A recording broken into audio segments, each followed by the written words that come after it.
السلام علیکم ورحمۃ اللہ وبرکاتہ۔ عزیزان ملت اسلامیہ، آپ تمام امتی کو ابو فضل کی طرف سے سلام مرتے، گھر میں بڑی پردہ نشین عزت دار ماں اور بہنوں کو ابو فضل کی طرف سے سلام مرتے۔ بلحال اللہ سے امید ہے آپ لوگ خیریت سے ہوں گے، اللہ کی حفاظت میں ہوں گے۔ ان ملونوں کی ملامت سے، ان فرقہ پرستوں کی فرقہ پرستی سے، ان درندوں کی درندگی سے، ان معاملچروں کی معاملچی سے، ان بلاتکاروں کی بلاتکاری سے، ان دہشت گردوں کی دہشت گردی سے محفوظ ہوں گے۔ اللہ آپ لوگوں کو اپنے حفظ امان میں رکھے، اللہ اپنی حفاظت میں رکھے، اللہ ہر آبا سے ہر شرط سے آپ لوگوں کو محفوظ رکھے۔ بہرحال میرے عزیز دوستوں، میرے بھائیوں، میری ماں اور بہنوں، دیش کے حالات سے تو آپ لوگ واقف ہیں۔ بس آپ لوگوں کو یہی بتانا ہے، یہی دکھانا ہے، اور ان سارے چیزوں سے پہلے آپ لوگوں کو بہت بہت یوم الآزادی مبارک ہو۔ ابو فیصل کے دل کی گہرائیوں سے سارے دیش واسیوں کو یہ آزادی، یوم الآزادی مبارک ہو۔ جس طریقے سے ہمارے پرکھوں نے اپنی جانوں کی قربانی دے کر، اپنا خون دے کر اس دیش کو آزادی دلائی اس انگریزوں سے، لیکن ابھی ہم خاصیر ہے کالے انگریزوں سے کب ملتی آزادی، اس کا انتظار ہے۔ بہرکیف میرے عزیز دوستوں، میرے بھائیوں، یہی کہوں گا آپ لوگوں کو، منظم رہو، متحد رہو، مل جل کے رہو، کیونکہ مذہب نہیں سکھاتا آپس میں بیر رکھنا، مذہب نہیں سکھاتا آپس میں بیر رکھنا۔ ہندی ہے وطن ہے ہندوستان ہمارا، سارے جہاں سے اچھا ہندوستان ہمارا، ہم بلبلے ہے اس کی یہ گلستان ہمارا، یہ گلستان ہمارا۔ بہرحال میرے عزیز دوستوں، میرے بھائیوں، یہ ہمارے یوم الآزادی انشاءاللہ ہم یہ اللہ سے امید کرتے ہیں، اللہ سے دعا کرتے ہیں کہ آنے والا سال ہمارے لیے خوشیوں بھرا ہو۔ یہ دیش کے اندر جو چل رہی ہے اندیکھی، زیادتی، ظلم، یہ ختم ہو جائے، اس کا خاتمہ ہو جائے، اور ہم مل جل کے رہے۔ ہمارے دیش کے اکنامی جس طریقے سے گر چکی ہے، دیش کی مہنگائی آسمان چھو رہی ہے، دیش کی بے روزگاری لا تعداد ہے، بے حساب ہے، ہم جس کا حساب بھی نہیں کر سکتے۔ بہرکیف ہم اللہ سے دعاگاہ ہوں گے انشاءاللہ کہ اللہ آنے والا سال ہم کو ان مشکلوں سے، ان تنگی سے نجات دلائے اور ہم پر رحمت برسائے۔ بہرکیف میرے عزیز دوستوں، میرے بھائیوں، یہ ایک خبر دیش سے ہی جڑی، لیکن دیش کے باہر کی ہوگی، جو آپ لوگ سننا بھی پسند کرتے ہیں، دیکھنا بھی پسند کرتے ہیں۔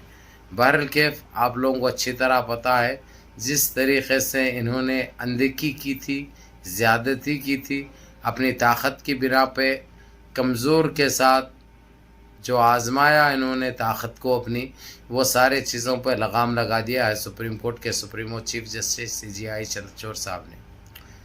بہرکیف میں یہی کہوں گا، جس طریقے سے جو EVM کا بائیکاٹ کیا جا رہا ہے، جو اپوزیشن پارٹیوں نے لا تعداد، جس کا کوئی حساب نہیں ہے، جس کی کوئی تعداد نہیں ہے، جو فارمز فل اپ کر کے سگنیچر کرا کر جو سپریم کورٹ کو بھیجا تھا، وہ چیزیں غور کرنے کے بعد سپریم کورٹ نے ایک ایسا انوکھا فیصلہ سنایا جو 2024 میں جو بھی پارٹی اگرچہ EVM سے لڑنا چاہ رہی، تو وہ پارٹی یعنی چاہے اقتدار میں رہے یا اقتدار میں نہ رہے، وہ پارٹی الیکشن نہیں لڑ سکتی، اس کو لڑنے کا کوئی حق نہیں ہے، کوئی اختیار نہیں ہے۔ یہ چھوٹے گاما بند کرو بول کے یہ کہہ دیا گیا ہے۔ یہ سنتے ہی جو ہے سو انہوں آگ بگولا ہو گئے، جس کو EVM سے لڑنا تھا، جس کو EVM کے اوپر بھروسہ تھا، جو EVM کو دیش میں لے کے آئے تھے، ان کو ایک منٹ بھی یہ بات سمجھ میں نہیں آئی، پسند نہیں آئی۔ انہوں نے آئل فائل جتنا جو دل میں آتا وہ بولنا چالو کیا، لیکن اس کے اوپر لگام لگاتے ہوئے CJI چندرچوڑ جو چیف جسٹس ہے، جو سپریمو ہے سپریم کورٹ کے، انہوں نے صاف الفاظوں میں کہہ دیا جو بھی اعتراض کریں گے ان کے اوپر کارروائی ہوگی، جو بھی اعتراض کریں گے ان کے اوپر کارروائی ہوگی، کیونکہ یہ میرا فیصلہ نہیں ہے، بلکہ سارے دیش واسیوں میں سے 25% لوگ یہ دیے ہیں، جو کروڑوں کی تعداد ہے، ان کے دستخطیں ہیں، ان کے فارمیں ہیں، ان کی درخواست ہے، جو کہ سپریم کورٹ کو ماننا پڑتا، سپریم کورٹ کو ماننا پڑتا۔ اب انہوں لاکھ جتن دے دو لاکھ باتیں کر لو، اس سے کوئی فرق پڑنے والا نہیں ہے. جو حقیقت ہے وہ سامنے آ گئی، جو حقیقت ہے وہ سامنے آ گئی. اب انہوں تو کبھی نہ چاہیں گے کہ بیلٹ پیپر پہ الیکشن ووٹنگ ہو. پھر اگر سے یہ ہوا تو جو ہے سو انہوں بہانے بازی تو دنیا کی بتاتے رہے، اس سے جو ہے سو ٹائم خراب ہوگا، وقت خراب ہوگا، یہ خراب ہوگا وہ. تو انہوں نے یہی سپریم کورٹ کے سپریموں نے یہی بات کہی کہ اس ای وی ایم سے پہلے بھی ووٹنگ ڈالی جاتی تھی شاید دیش میں. اب پبلک اتنی نہیں بڑھ گئی جتنا تم بتا رہے ہو، جتنا تم سوچ رہے ہو، جتنے بیان بازی کر رہے ہو، ویسا کچھ نہیں ہے. اس لیے چیزیں ذہنوں سے نکال دو اور صاف ستھرے الیکشن جیسا پبلک کو چاہیے، جیسا پبلک کو چاہیے ویسے الیکشن ہونا چاہیے، صاف ستھرا الیکشن ہونا چاہیے. دوسری چیز انہوں نے یہ بھی بتائی، جو کمپنی ای وی ایم بنائی ہے، ای وی ایم کو تیار کیا ہے، اس کے دیش میں ووٹنگ کس سے ہوتی ہے؟ یہ سوال کرتے ہی وہاں کے جو وکیل تھے، جو تائید میں اور سپورٹ میں ای وی ایم کی بات کر رہے تھے، انہوں نے خاموشی اختیار کی، جواب دینے سے بھی قاصر رہے، جواب بھی نہیں دے سکے.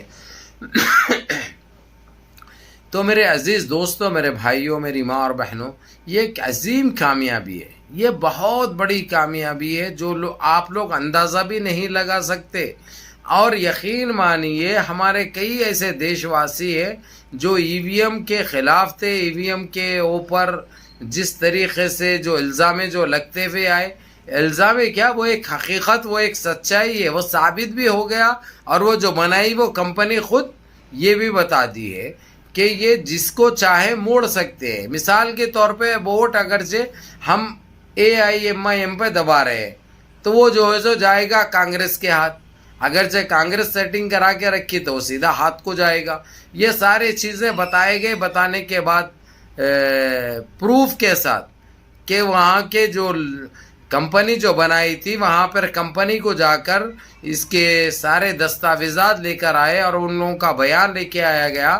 یہ ساری چیزیں سپریم کورٹ میں بتانے کے بعد اب سپریمو کو فیصلہ کرنے کے لیے وقت نہیں لگا، ان کو ٹائم نہیں لگا. جو چیز حقیقت تھی، جو چیز سچائی تھی وہ بتا دی گئی، بیان کر دی گئی. اسی کے مد نظر ان کو یہ فیصلہ سنانے میں ٹائم نہیں لگا. انہوں نے 40 منٹ کے اندر اس کیس کو ڈسمس کر دیا.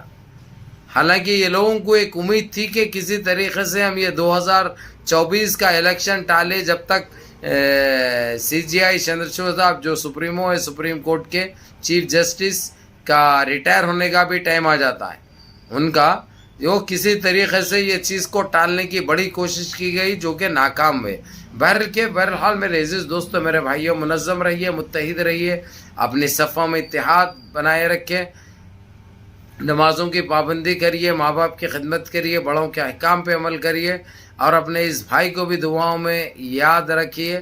نمازیں مس مت کرو، نمازوں کی پابندی کرو. جزاکم اللہ خیر. السلام علیکم ورحمۃ اللہ وبرکاتہ.